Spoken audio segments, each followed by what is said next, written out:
In 1926, Japan's Taisho emperor died, and the era name was changed to Showa. It was the beginning of a terribly dark time in this country too. The short interlude of modernism and democracy was ending, giving way to fascism.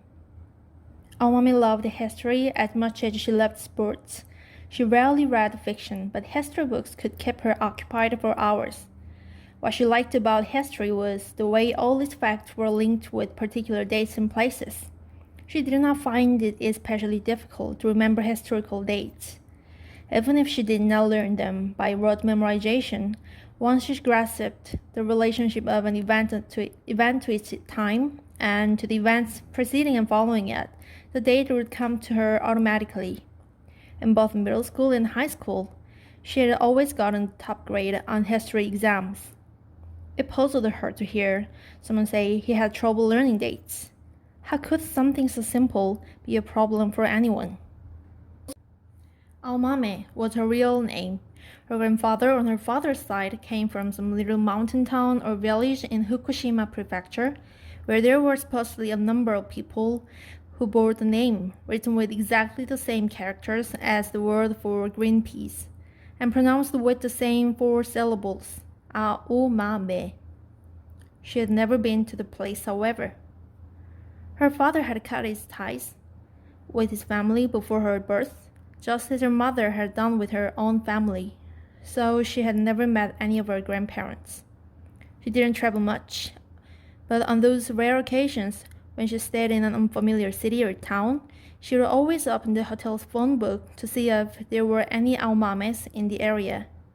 She had never found a single one, and whenever she tried and failed, she felt like a lonely castaway on the open sea.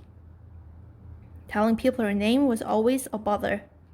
As soon as the name left her lips, the other person looked puzzled or confused. Miss Aomame? Yes, just like green peas. Employers required her to have business card printed, which only made things worse. People would stare at the card as if she had thrust a letter at them bearing bad news. When she announced her name on the telephone, she would often hear suppressed laughter. In waiting rooms at the doctor's or at public offices, people would look up at the sound of her name, curious to see what someone called green peas could look like. Some people would get the name of the plant wrong and call her edamame or soramame, whereupon she would gently correct them. No, I'm not soybeans or fava beans, just green peas. Pretty close though, Aomame. How many times in her 30 years had she heard the same remarks, the same feeble jokes about her name? My life might have been totally different if I hadn't been born with this name.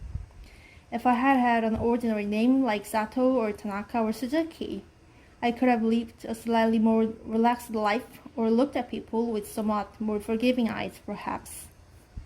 Eyes closed, Aomame listened to the music, allowing the lovely unison of the brasses to sink into her brain. Just then, it occurred to her that the sound quality was too good for a radio in a taxicab. Despite the rather low volume at which it was playing, the sound had true depth, and the overtones were clearly audible. She opened her eyes and leaned forward to study the dashboard stereo. The jet-black device shone with a proud gloss. She couldn't make out its brand name, but it was obviously high-end, with lots of knobs and switches, the green numerals of the station readout clear against the black panel. This was not the kind of stereo you expected to see in an ordinary fleet cab. She looked around at the cab's interior.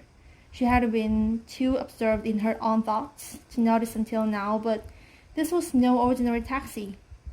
The high quality of the trim was evident, and the seat was especially comfortable. Above all, it was quiet. The car probably had extra sound insulation to keep noise out, like a soundproofed music studio.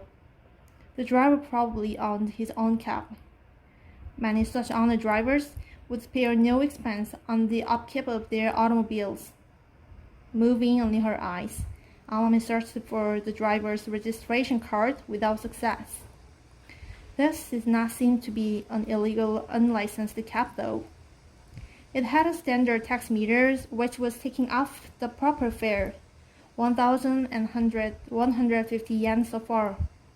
Still, the registration card showing the driver's name was nowhere to be found. What a nice car, our mama said, speaking to the driver's back. So quiet. What kind is this? What kind is it? Toyota Crown Royal Saloon, the driver replied succinctly.